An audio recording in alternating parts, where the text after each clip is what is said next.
Welcome to Josh's Worst Nightmare Oddcast. I'm your host, Josh Schlossberg, author of Charwood and Maline, surveying the dark landscape of biological horror fiction. This episode, we've got Haldane B. Doyle. Haldane B. Doyle, author of Our Vitreous Womb, is a former research scientist turned experimental farmer from the wilds of subtropical Australia. He blogs regularly about his farm on Substack, but also found the time to write a series of hard sci-fi novellas set in a future built on pure biotechnology. Welcome to my nightmare, Haldane. Thank you very much for having me. I'm looking forward to a chat. Excellent. Well, on Josh's Worst Nightmare, of course, I invite on horror authors, dark fiction authors to talk about an aspect of biological horror, which I define as living creatures and vital processes somehow relevant to their writing. This episode, we're talking about biology in hard science fiction and dark fiction.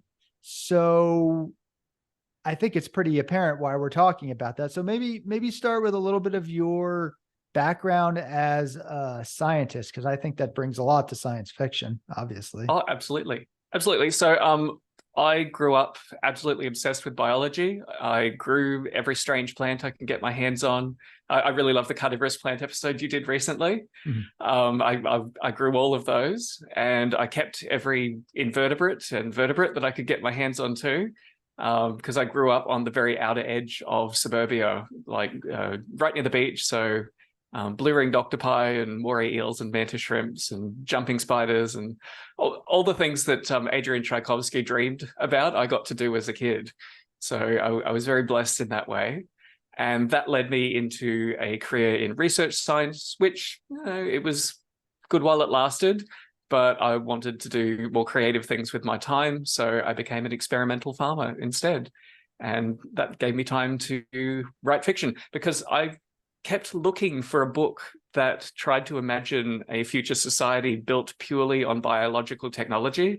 And I looked and looked and looked, and I couldn't find any. So I'm like, well, I guess I'd better write it then, because no one else has gotten around to it. And it just seemed like such an obvious idea to me. Very cool. So Australia is a place I haven't been to. I haven't been to a lot of places, frankly, but that's one that I certainly haven't been to. I've heard a lot about. So my understanding is that to a certain degree, the creatures there, it's a menagerie of nightmares in some ways. You mentioned the blue ring octopus, a lot of things that obviously can take your life if they chose to, but so many fascinating, amazing creatures that have evolved because it's basically this giant continent in the middle of an ocean. So do you feel blessed to be in a place that has such biodiversity and rarity of life? Absolutely, absolutely. But you do have to watch your step. As an incident, just the other day, I was out picking vegetables in the garden, and two eastern brown snakes were like a meter away from me. And I see them pretty regularly. These are the second most dangerous snake in the world in terms of like how many fatalities they cause. They're just all over the place at the moment. And because there were two of them, they were either fighting or mating. And it was really warm and it was dark, and they were all charged up with hormones and sunlight. And normally they would just head in the opposite direction from you. Like, they're not out to get you, but these ones got confused and barreled directly towards me, trying to escape because they didn't know exactly where I was. So yeah, I had to make a split-second decision. Do I stay completely still and just let them pass under my feet, because I was pretty much barefoot? Or do I jump out of the way? Because if you're moving when they're close to you, they're more likely to get panicked and confused. Whereas if you stay still, that can be a little bit more hair-raising, because they'll often like stop underneath you, like right near your feet, if they think that they're under protection. So yeah, that was just, another day in the garden for me. That's excellent. Well, I'm glad you made it out alive. I'm glad they're safe. How big is a brown snake? They are usually about 1.5 meters long at maturity, so they're pretty big. That's pretty big. And they have a venom? Yeah, one of the most potent venoms around. So yeah, if you do get a proper bite, then you have to take it very seriously. So is that kind of a nerve toxin? Is it what? Yeah, I think it's mostly a neurotoxin, but I think they also mess up with your blood clotting. Okay. So it's a two punch. So Okay. yeah, Yikes. Well, that's exciting. So it's not an exaggeration what people say about Australia then, in terms if of you live in the cities and suburbs where most people live, then you see less of this kind of wildlife. I'm on the very, very urban fringe of one of the smaller capitals, like probably an hour and a half's drive from the center. And I think it's meant to be one of the biggest, most spread out metropolises in the world. Like it's just, the area is huge, even though the population's quite low. But yeah, that's what Australia's like. But seriously, you're far more likely to get seriously injured just driving the ridiculously long distances in Australia. The snakes are. Here's the thing with fear: like people worry about being eaten by a shark. You're more likely to just drown, but that doesn't capture the imagination as much. No, I agree. And as a horror author, obviously I like to play up some stuff, but yeah, every time I go for a hike, I go for a weekly long hike by myself in the mountains. It's just something I like to do. And we're like, oh, aren't you afraid of what they'll say, bears? Aren't you afraid of, even, what, mountain lions, rattlesnakes? No, no, no. Like I'm a little more concerned maybe about, breaking my leg and staying out there all night. But reality is the drive to the trailhead is by far the most dangerous thing that I do. Just the drive in. I mean, statistically speaking, it's not even close. It's interesting too to like reflect on what the function of horror fiction is in society, because like it's almost like a training ground for learning to navigate the dangers that you can actually do something about. Like if you're going to get struck by lightning, I mean, other than staying indoors, there's not much you can do. If you're out there and it's going to strike you, there's nothing you can do. Whereas if a bear starts coming after you, there are behavioral responses that can improve your chances of getting through it. And I mean, look at fairy tales. Like they are the original horror stories for children, and they're designed to instruct the children about how to deal with threatening situations. Absolutely. No, I totally agree. I think that's totally correct. And I also think it's kind of also like building up your immunity to fearful things as well, just getting used to it. I also think you can maybe go too far on the other end. You start wallowing in it and like being psyched about violence, and that's a different thing. But I will say really quickly on lightning, just for our listeners, there are some things you could do. You find a gully somewhere lower down and you can crouch down on your shoes so you're not conducting it, and your feet together. Yeah. So there's a couple things you can do, but I've been in that's actually probably the closest I've come to dying out here is getting caught in some lightning storms. But yeah, bears, you can do stuff. And as everyone knows, you run towards a bear, you jump on their back and you grab their ears and then you ride them. And that always tames them. So that's what you do with bears, grizzlies and black bear. But yeah, so yeah, totally agree with the rest of that. Tell us a little bit about what the hell is an experimental farmer? Oh, so I trial different varieties and then I do breeding. I'm also doing wide hybridization. There was a self-taught scientist in the US called Luther Burbank who just started hand pollinating and crossing all of these different species that people thought couldn't cross with each other and generated all of these wild hybrids. So kind of like the island of Dr. Moreau, but as a garden instead. So are you setting up a dystopia? Is that what you're about to do? Or well, here's the interesting thing. Like the person who domesticated rice, that was a hybrid of a few wild species that was more productive. Yep. And that one anonymous person who probably had no idea what they were doing, they didn't know what cells or genes were, they put in motion all of the giant empires of East Asia that needed rice to generate those huge populations and all that complexity. And same with wheat in the Middle East. That was a three-way hybrid of wild species. And I often wonder if different kinds of crops lead to different kinds of civilizations. And I explored that a little bit in my fiction as well too. And I suspect that we've got a handful of like accidental crops that made accidental civilizations. Why don't we start creating new crops from scratch and see where it takes us? That's really fascinating. Yeah, that's super interesting. They did that with corn as well. Corn was just basically a grass or something like that. And but I actually wasn't aware that it was 3 different species to create wheat. That's really interesting. Mm. And my understanding, it happens in animals as well too. So chickens, for example, are mostly from one species of red jungle fowl, but they've found genetic traces from 3 other species contributing to modern chickens. So animals hybridize as well too. That's really interesting. One factoid I've known as well is that Australia happens to have some of the least wild protein species, or something to do with the wild plants that grow in Australia or were native to Australia were a lot more limited than elsewhere in the world. I don't know. Does that sound correct? Yeah, we have a really, really astonishing diversity of edible plants here. They never underwent what we think of as classical domestication, like you see in Mexico and East Asia and the Middle East.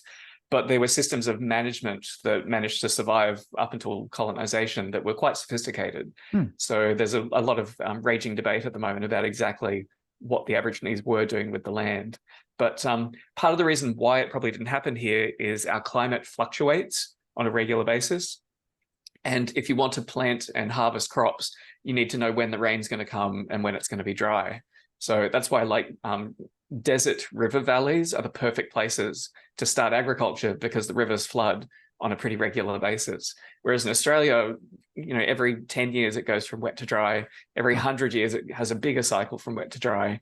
And it's a much more volatile place to create a civilization I see. of that nature. Yeah. Yeah, because my understanding, I think it was in the book, maybe it was Guns, Germs, and Steel or something like that, talking about how it was amazing the fact that the Aboriginal folks there were able to persist in such difficult climate and limited food sources and just everything difficult all around. So take that for what it's worth. But yeah, so all right, biology and hard science fiction. So do you feel like most authors do a good job of that, or do they kind of suck at that? Now, I'm very sympathetic, having tried to do it myself. Biology has some problems trying to put it into a pure text format. And if you want to stick to the pure facts, so one of the biggest issues is that things often take a lot of time. It's quite slow. And that can be difficult, particularly like evolutionary processes that take, thousands or millions of years.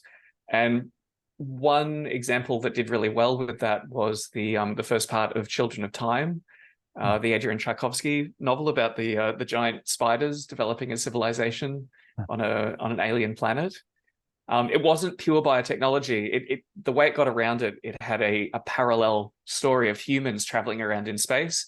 And because they were traveling at close to the speed of light, it allowed the spiders to have like time dilation and catch up. And it was a little bit hand-wavy on the hard science side of things in terms of the evolution being driven by this nanovirus that was added to the planet to kind of kickstart evolution. That was probably the one miracle that was needed to kind of kick everything off. But I did find that to be a really, it was closest to what I wanted to achieve in my own writing. Have you read Children of Time? I have not. It's good. I'll give it a try. It's not super long. How about Oryx and Crake by Margaret Atwood? What was the name of I know Atwood, but what was the title? Oryx and Crake. No, I have not read that. So that's a kind of peri-apocalyptic near future. So it starts out in a kind of high-tech dystopia, and then one of the characters triggers a kind of artificial pandemic that wipes out virtually the whole human race. And he's created a new kind of human beings called the Crakers, who are peaceful and like they're basically idealized human beings that are going to inherit the earth and take over from, nasty old us. So it also, I love Margaret Atwood's writing and I love her passion for biology, but it definitely feels like a lot of the ideas she used were things she'd picked up secondhand. that she'd kind of assembled interesting tidbits of biology that she'd been learning through the years into one story. So yeah, again, wonderful story, but there were bits of it where I'm like, it's not completely hard sci-fi. Right. See, that's the other thing with genetic engineering. It becomes this kind of magic spell that you can just make it do whatever you want. And real biology is very constrained by not just the physics of how organisms function and the ecology of how the whole world is put together, but the genomes themselves have issues of evolvability, which is a really cool idea. So a great example of this, during human evolution, the part of our body that changed the most was actually the foot. If you compare a chimp foot and a human foot, they're like, it's almost been completely remodeled. And that's the foundation for allowing us to have different locomotion and a different function in the ecosystem. But the genes that control the development of the foot also control the development of the hand. So while those genes were being shuffled around to make better feet, we also got opposable thumbs as a kind of bonus because all the genes were being tinkered around with at the same time. That's pretty fascinating, which makes me want to go off on a tangent. I will mention it and see if you bite, and if not, we will return. Aquatic ape theory. Oh, I love this theory so much. And it's been poo-pooed by mainstream academics, but that doesn't necessarily mean anything. I mean, look at history. And I recently learned another key bit of evidence for the aquatic ape theory. So do you want to give people just as a scientist here, just give people, okay. Yeah, so there's a theory that there's a missing stage in human evolution, a key early stage where we spent a large proportion of our life wading in shallow water. And that facilitated a change to a more upright posture if we were in water up to like our shoulders. It would have also corresponded to developing changes in our breathing, that we could hold our breath deliberately. Chimps can't do that. Losing our body hair, and getting a layer of fat under our skin, which a lot of other aquatic mammals have as well. So yeah, there's all these properties of human beings that are different from chimps that have some overlap with aquatic and semi-aquatic mammals. So that's the big theory. But I recently learned there's another interesting bit of evidence around this. And this was confirmed experimentally as well. This isn't just a pure theory. So if you take human beings and you put us in the ocean for 6 hours a day, we actually absorb water through our sweat glands and filter out the salt. So we can actually meet our water requirements. Like, we don't have to drink fresh water. We can actually just be swimming around in the ocean for most of the day. So all the people who are lost at sea and they die from dehydration, all they got to do is dunk in the water? Yeah, all they needed to do was to be... And think about this, when you get in a bathtub, your skin swells up. Sure. And you start absorbing moisture through your skin, and we actually have the capacity to filter the salt out of it through our skin. Holy crap, that's amazing. Yeah, and a person actually did this. They got volunteers to like float around in the ocean all day long, and they measured their body weight and their urine production and quantified it all. And it's like, yeah, they're absorbing and purifying water through, and they think they're doing it through their sweat glands, which can actually function as like little reverse osmosis units. Why isn't the mainstream media covering that? Conspiracy, but they're yeah, hiding our origins. It's such a fascinating theory. And it's interesting because like you look at the cases of you've heard of a wild child, children that from a really, really young age are raised with animals. Mm-hmm. And the accounts of these, and they're reliable accounts, often refer to them having unusual athletic abilities, like that they can run and jump and climb trees and do things that we don't think are humanly possible. But if you think about it, if you took a perfectly healthy child and you strapped them to a stretcher for the first 6 years of their life and then said, okay, now we're going to teach you to walk, they would never walk as well as a child who did it from like 1 year of age. Their ligaments and their muscles and their joints undergo a developmental process in concert with the way they use their body. And maybe we all have these unrealized physical potentials because we were kind of swaddled up as little babies and kept too safe, and we didn't have examples of how we could move.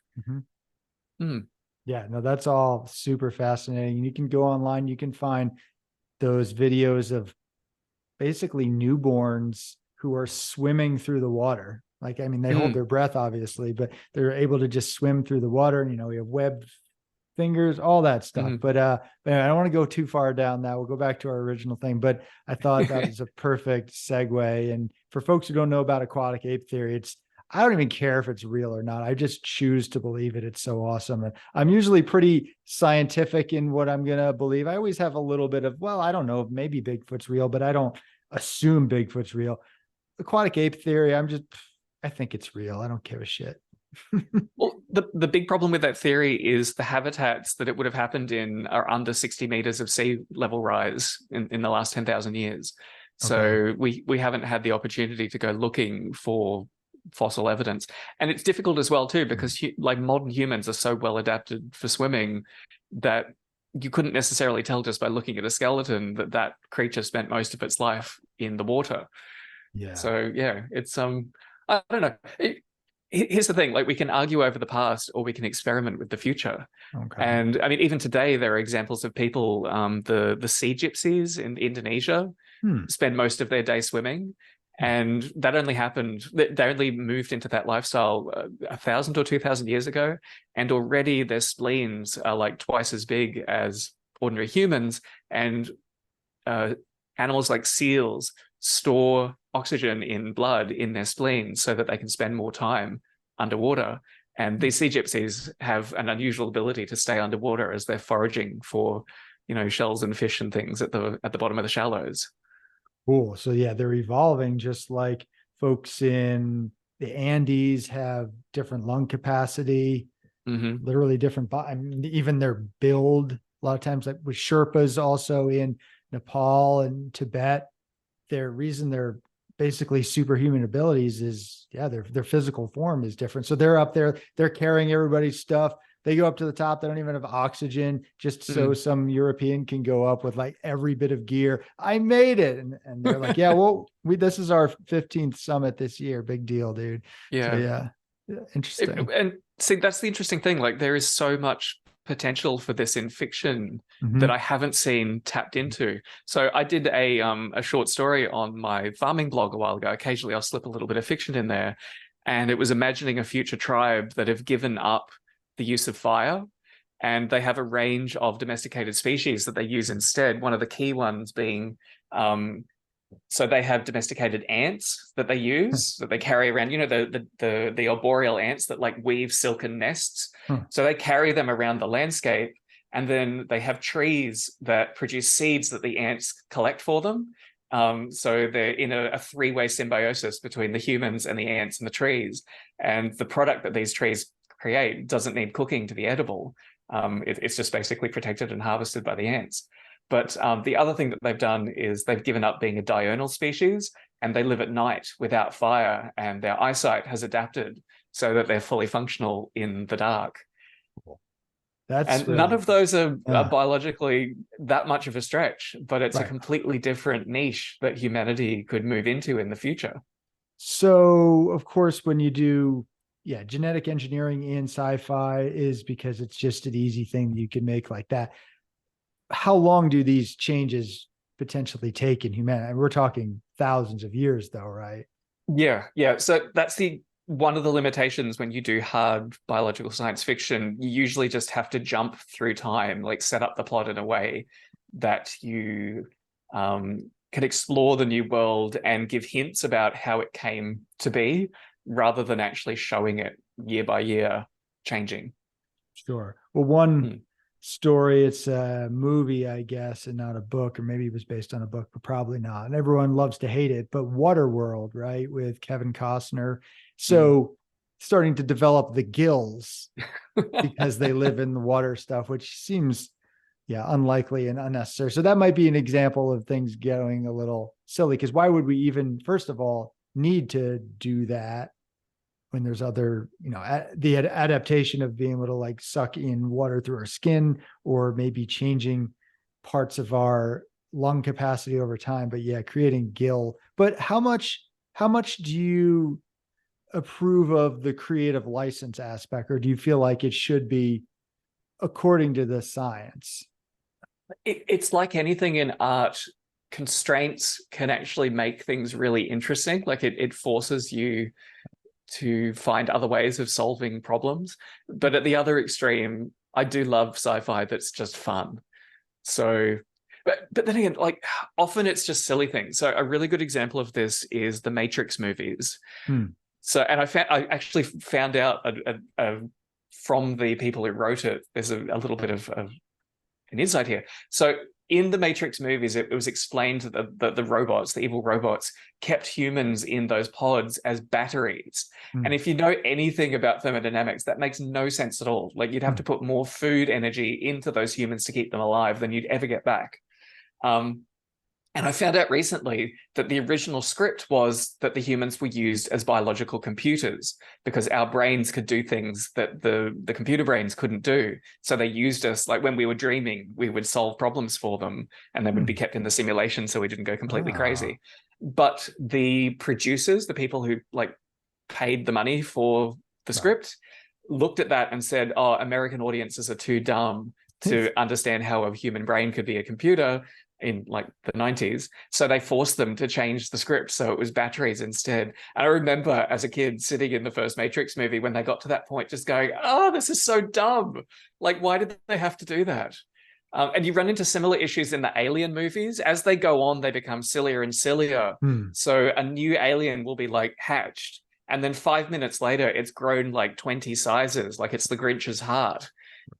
And I wanted to do a sci-fi parody of that. The Chinese colonize space and they actually start farming the xenomorphs for meat because they grow so rapidly. Well, yeah, it would seem to make sense. Something that you can barely put any nutrition into and becomes that vast in mass. Could be a great food source, although I'm not sure how edible those things are. They have that acid blood, so that's probably a problem. Then again, look at the culture around eating extreme chilies. Yeah, right. So that could be very similar. Yeah, I could see that. Yeah, so that fine line between fudging it a little. I've tried to write stories. I try to, and I think I typically do, that do keep in a world of science, unless specifically there's supposed to be some magical stuff going on. But I don't really think the public gives a shit. I wrote a short story about toxoplasmosis, which you probably know about, but for folks who I probably talked about it on the podcast before. It's a parasite, usually comes from cat shit, and basically it makes humans and mice do some crazy things. Let's just put it that way. It makes us reckless. It can make us reckless. It can have a whole slew of behaviors. There's been a ton of studies on that, to even where photos of men who have been infected with toxoplasmosis are more attractive to women, just like things that don't even make sense and may not actually be really based on anything at all. But I wrote a story called The Cat's Meow, where I based it exclusively on all the science. I kind of did it meticulously, but honestly, I don't think the public cares. I don't think most readers really actually care. So probably with the Matrix thing, yeah, I'm with you on the science there, but they were probably right that the American audience is too dumb. So there is that line of, okay, well, what are you trying to do here? Are you trying to entertain people? Or are you trying to get the point across? I typically do err on the side of, well, this is what I think is important, and I don't care if you like it, but I'm also not the most popular author in the world. So something to be said for. Does the horror community have much of a thought about the hard, soft spectrum? Because I know in sci-fi, it's a big issue. Fantasy, I guess it doesn't really matter. It's all, well, actually, no, that's not true. The magic systems can be hard or soft, depending on whether they're rule-based or not. So when you define hard versus soft, can you elaborate more on what you mean by that in fiction? Yeah, so in hard sci-fi, it's close to known physical laws, whereas soft science fiction, you basically just wave a magic wand and come up with anything that you like. Right. And there's variations in that. You might just have one invention, what if this existed, even though we don't know that it could, and then you follow on the plausible consequences from that. And in fantasy, it tends to be more around the magic systems, about how rigid they are in following rules or relying on resources. But I've never really thought about it being applied to horror. Is horror scarier when it's hard? Or is it more kind of off-putting and depressing? It's like, it's more fun if you can just say, oh no, that evil clown spirit doesn't even exist. I can go to sleep after the movie. That's a good question. I think so long as there's an internal consistency, that's what's the most satisfying to audience members. I think audience members will roll their eyes at things that are just breaking their own rules, but as long as you stick to the rules you've set up, certainly biological horror, which tends to be hard science. Maybe they fudge things once in a while for, okay, this contagion can do this or whatever. But I think, yeah, I don't know what, if people are really that worked up about it one way or another. I do think that a lot of biological horror does actually veer into the supernatural though. So there might be one leap beyond the science, and then you can be like, oh, well, that's the magic part. So for instance, I wrote a story, and I'd be curious if you think this is even possible, which it's definitely not, but I wrote a short story. I haven't found a home for it yet, but I like it. Basically, long story short with it is a guy impregnates a lemon tree with his semen. Now, pretty unlikely. Is that what you're doing in your experimental farm, by the way? Well, I mean, it's all ATCG, so anything's possible. So I do have a supernatural element that I bring into it. Although some folks have suggested that I leave that component out and just leave it up to, well, you figure it out. Maybe this is a universe in which this is possible, or something happened that we don't know. So that's how I've dabbled in that. Here's an idea. Here's an example of horseshoe theory, though. Like really, really hard science fiction almost loops around to mythological, like dream logic. So like if you had, in a like creation myth that a man impregnated a lemon tree, people would be like, yeah, that makes sense in that kind of literature. And if you go to ultra hard sci-fi where you explain all of the steps that he did in his crazy lab to impregnate the lemon tree, you could get away with that as well. But it's just the in-between where you're like, kind of, I don't know, you're not sure if it's mythical or technical. Yeah, I don't know. I'd never thought of it that way before. Yeah, that's an interesting take on that. I also think that there's no such thing as magic, because even if a thing happens that we think is magical, there's got to be a science that explains it. So magic is just science yet unexplained. If there's a world of dragons and you can go to people, that's science if it can exist, So that might be another way of basically, anything magical is science and vice versa. Getting back to the aquatic ape theory, there's another theory which I've picked up on recently, which is even more amazing, which has got even less airtime, which I think deserves more of an audience. So there's a PhD geneticist who spent his life studying animal hybridization. So he's written like huge, well-regarded compendiums of all of the bird hybrids out there. Birds hybridize like crazy. Like they don't care about species limits that much. With mammals, it's a little bit harder, but he's also put together lists of well-established mammals, but also more speculative and uncertain reports. Basically, the further apart two species are, the less often they get a chance to interact, and the less likely you are to have viable offspring. And it bleeds into part of the limitations with modern science. We demand reproducibility, that you can just set up a lab, do the experiment, get the exact same result. But if it's these really, really unlikely events, so for example, the Nazis tried to hybridize humans with chimpanzees to create like these monkey super soldiers. And it was a century ago, their technical methods and everything were a bit half-baked. But just because they did, maybe 50 trials and didn't get any viable offspring, doesn't mean that you wouldn't get any viable offspring if you did 1 million trials. So every time you create a sperm or an egg, sometimes things go a little bit wrong. And if you get the right combination of mistakes, suddenly they can cancel each other out and you've got an opening. And it means that biology isn't quite like other reductionist science. There's a possibility for miracles that only come along once every 1 million years.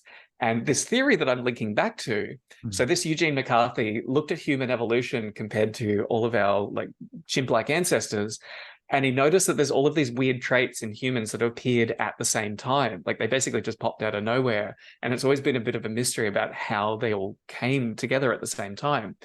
And through his lens of looking at hybrids, he's like, could it have been a hybrid?